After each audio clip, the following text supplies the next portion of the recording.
দশমীর দিনকে ভাসান দেখে ঘাটে দেখার পর তারপর চলে গিয়েছিলাম বিজয়া দশমীর খাওয়া দাওয়া করতে।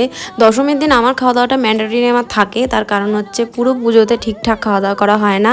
আর রেডি হয়ে বেরোতে বেরোতে লেট, অ্যান্ড ঠাকুর দেখে দেখে ওই কোনো রকম জাস্ট খাওয়া হয় আর কি। তো তাই জন্য করে একটু ভুড়ি ভোজ না হলে চলে না, তো এই জন্য আমি আর তিতাস চলে গিয়েছিলাম।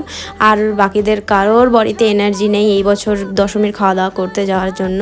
তো নিয়েছিলাম এখানে কুলচা, একটা চিকেন বাটার মশালা, অ্যান্ড এখানে নিয়েছিলাম ড্রামস অফ হেভেনের একটা আইটেম।